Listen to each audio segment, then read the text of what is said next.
Hello, എല്ലാവർക്കും നമസ്കാരം.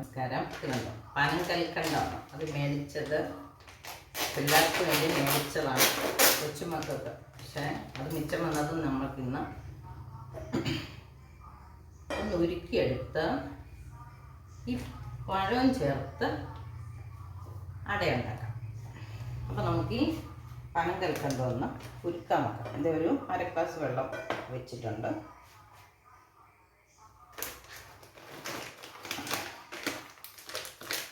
ഇട്ട് കൊടുക്കാം.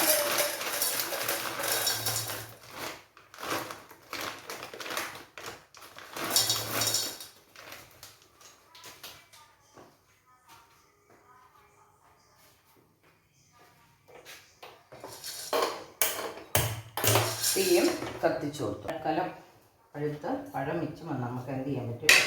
അപ്പോൾ നമുക്കത് പഴം തന്നെ തിന്നെടുക്കുമ്പോൾ വേറുള്ള എന്തെങ്കിലും പലഹാരമൊക്കെ ആയിട്ട് കഴിക്കും. അപ്പോൾ 4 മണി പലഹാരത്തിനൊക്കെ പറ്റിയതാണ്. ഞാനൊരു 5 പഴം എടുക്കുന്നുണ്ട്.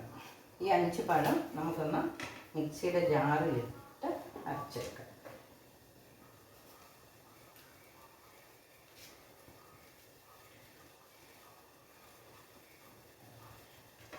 ഇതൊന്ന് ചെറുതാക്കി അരച്ചെടുക്കുന്നത് കേട്ടോ.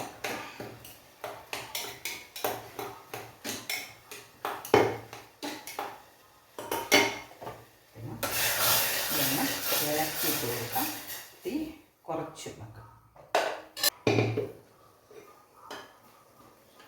അരച്ചെടുത്തോണ്ട് വന്നിട്ടുണ്ട്. ജാറ് കഴുകി തുടച്ചെടുത്തിട്ടുണ്ട്.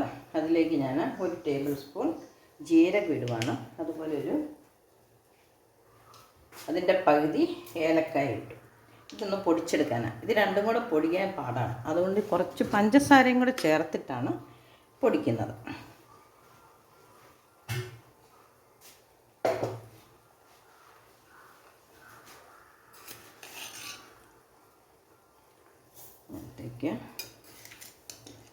ഒരു 2 സ്പൂൺ പഞ്ചസാരയും കൂടെ ചേർത്തു. ഇനി ഇത് പൊടിച്ചെടുത്ത് നമുക്ക് ടിന്നിലിട്ടെടുത്ത് വെച്ചാൽ നമ്മളെന്തെങ്കിലും ചക്കയുടെയോ വാഴയ്ക്കയുടെയോ കൊഴുക്കട്ടയൊക്കെ ഉണ്ടാക്കുമ്പോൾ നമുക്കത് ഉപയോഗിക്കാം. കണ്ടോ, നന്നായിട്ട് പൊടിഞ്ഞ് വന്നിട്ടുണ്ട്. അല്ലെങ്കിൽ നമ്മൾ ജീരകം ചതച്ചെടുത്താലും അരച്ചെടുത്താലും ഇതുപോലെ കിട്ടില്ല. ഇനി ഇതൊരു കുപ്പിക്കകത്തിട്ട് അടച്ച് സൂക്ഷിച്ചാൽ നമുക്ക് ആവശ്യാനുസരണം എടുക്കാം.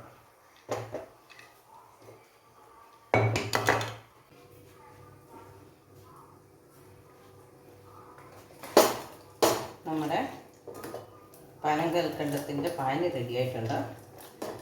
ഒത്തിരി ദിവസം സൂക്ഷിച്ച് വെക്കാനാണ്. കുറച്ചും കൂടെ വേണേൽ നമുക്ക് പറ്റിക്കാം. പിന്നെ ഇതാണെങ്കിലും അത് ചൂടോടെ നമുക്ക് പൊടിക്കകത്ത് ഒഴിച്ച് കുഴക്കാനുള്ളതല്ലേ. അപ്പോൾ ഇത് നമുക്ക് മാറ്റി വയ്ക്കാം. എന്നിട്ട് വേറൊരു പാത്രം എടുത്ത് വയ്ക്കാം.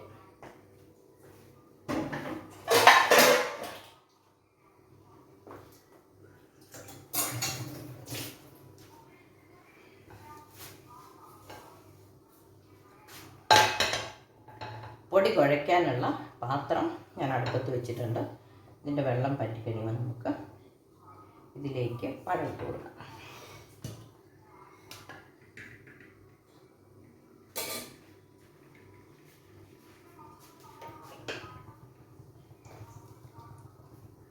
ഏത്തപ്പഴമാണെങ്കിൽ നമ്മളത് കീറി അതിൻ്റെ നടുക്കത്തെ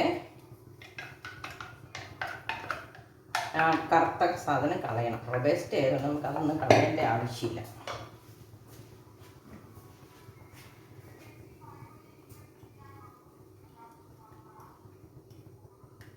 നമ്മുടെ പാത്രത്തെ പറ്റിയിരിക്കുന്നത് കളയണ്ടല്ലോ.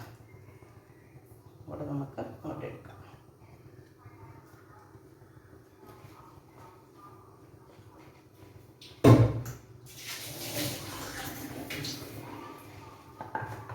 ജസ്റ്റ് ഒന്ന് ചൂടായാൽ മതി കേട്ടോ. ഒരല്പം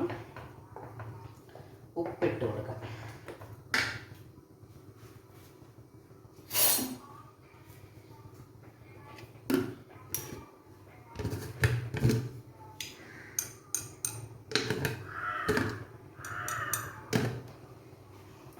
മധുരമുള്ള സാധനം നമ്മൾ ഉണ്ടാക്കണമെങ്കിൽ പോലും അല്പം ഒരു ഉപ്പിട്ട് കൊടുക്കാം.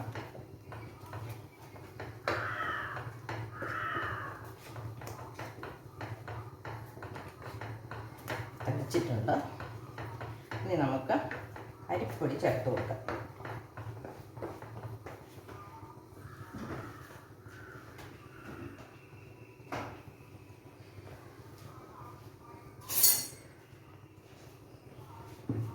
ഈ പഴത്തിന് ആവശ്യത്തിനുള്ള കുഴഞ്ഞ് കിട്ടാനുള്ള പൊടി ഇട്ട് കൊടുക്കാം. കൂടുതൽ വെള്ളം ആവശ്യം വന്നെങ്കിൽ വെള്ളം ഞാൻ തിളപ്പിക്കാൻ അടുപ്പത്ത് വെച്ചിട്ടുണ്ട്.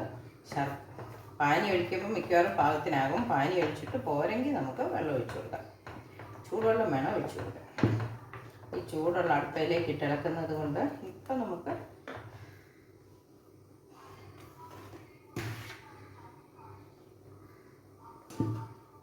കട്ട കെട്ടിപ്പോകുമെന്ന് ശ്രദ്ധിച്ച് കുഴക്കണം കേട്ടോ. ഇല്ലെങ്കിൽ നമ്മൾ കൈയിട്ട് തണുത്ത് കഴിഞ്ഞ് പിന്നെ ഒത്തിരി നേരം കൈ കൊണ്ട് തിരുമ്മി കട്ടയൊക്കെ പൊട്ടിക്കേണ്ടി വരും.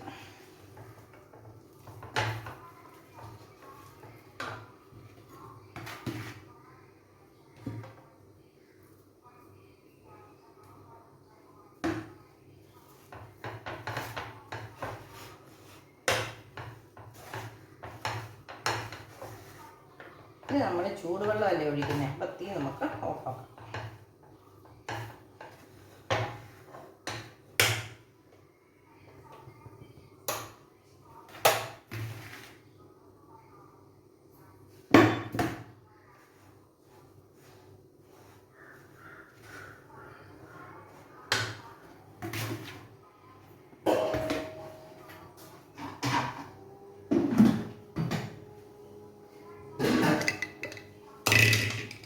ജീരകവും ഏലക്കായും കൂടെ പൊടിച്ചത് ചേർത്ത് കൊടുക്കണം.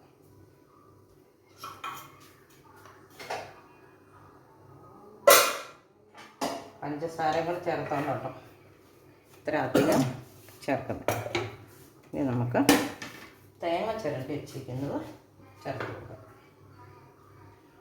അരിപ്പൊടിയുടെ ഒപ്പം ഏകദേശം തേങ്ങ വേണം.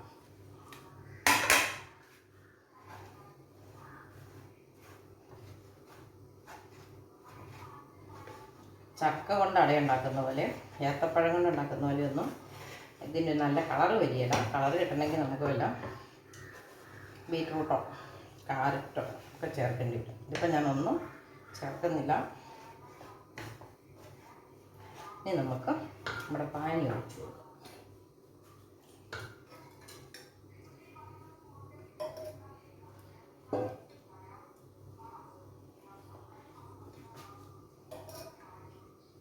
നേരത്തെ ഉണ്ടാക്കി വെച്ചിരിക്കുന്ന പാനിയാണെങ്കിൽ ഇതിപ്പോൾ ചൂടുള്ള പാനിയല്ലേ, നമ്മളങ്ങ് വാങ്ങി ഇറക്കി വെച്ചതല്ലേ. തിളച്ച പാനി അല്ല, തണുത്തിരിക്കുന്ന പാനിയാണ്. ഇനി ബാക്കിയുള്ള പാനി നമ്മൾ കുപ്പിയിലാക്കി ഫ്രിഡ്ജിൽ വെച്ചാൽ നമുക്ക് എത്ര എണ്ണയും ഇരിക്കും.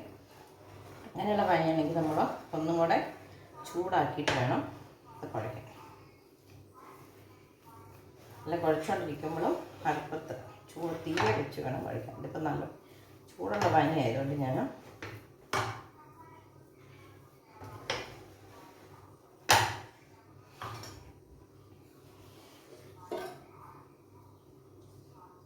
വറുത്ത് വെച്ചിരിക്കുന്ന പൊടിയാണ്. കുറച്ച് വരുമ്പോൾ നന്നായിട്ട്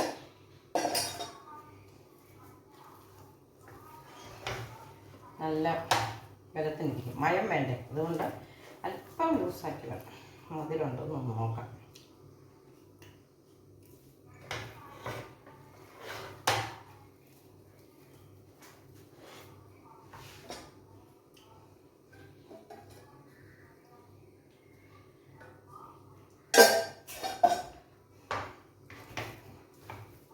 നമുക്ക് കൈ കൊണ്ട് കുഴയ്ക്കാൻ പറ്റുമെന്ന് നോക്കാം. കൈ കൊണ്ട് കുഴയ്ക്കാൻ ഇല്ല, നല്ല ചൂടാണ്.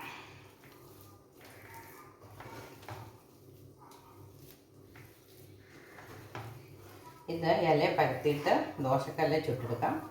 അതുപോലെ ഇഡലി പാത്രത്തിൽ വെച്ച് ഇടനയിലയിലോ വാഴ ഇലയിലോ കാപ്പി ഇലയിലോ ഒക്കെ നമുക്ക് പുഴുങ്ങിയെടുക്കാം.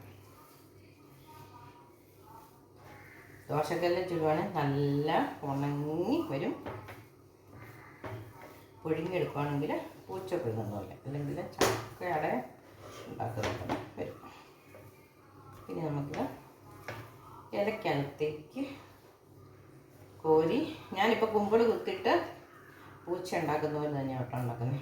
ചക്ക ഇടാന്നായിരിക്കും ചില സ്ഥലത്തൊക്കെ പറയുന്നത്, ഞങ്ങൾ പറയുന്നത് പൂച്ചയാണ്. അപ്പോൾ നമ്മൾ കുഴച്ച് പാകത്തിനാക്കി വെച്ചിട്ടുണ്ട്. നമുക്ക് വേണമെങ്കിൽ അല്പം ചൂട് പോയി കഴിയുമ്പോൾ ഒന്ന് കൈ കൊണ്ട് കൂടെ ഒന്ന് കുഴച്ചിട്ട് കൈ കൊണ്ട് വാരി വെക്കാം. കൈ കൊണ്ട് വാരി വെക്കാറാവുന്നതും വരെ അത് അവിടെ വെയിറ്റ് ചെയ്തിട്ട്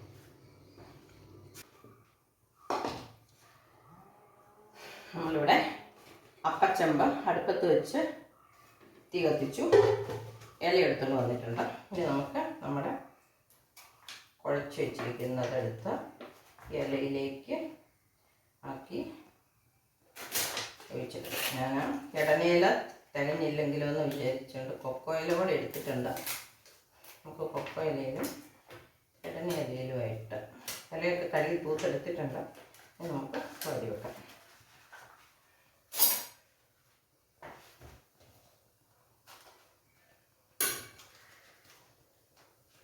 വേഗം എളുപ്പത്തിന് നമുക്കിത് ഇങ്ങനൊന്ന് പതുക്കുവാണെങ്കിൽ നല്ലതാണ്. പതുക്കണം നിർബന്ധമൊന്നുമില്ല, ഞാൻ പതുക്കുവാണെങ്കിൽ വേഗം എളുപ്പമുണ്ട്. ഇതുപോലെ എല്ലാം നമുക്ക് ഇതുപോലെ ചൂടായി വരുന്നതേ ഉള്ളൂ. അതിനകത്തേക്ക് വെക്കാം. ഇലക്കകത്ത് കുമ്പിൾ കുത്തി പൊതിഞ്ഞ് അടുപ്പത്താക്കി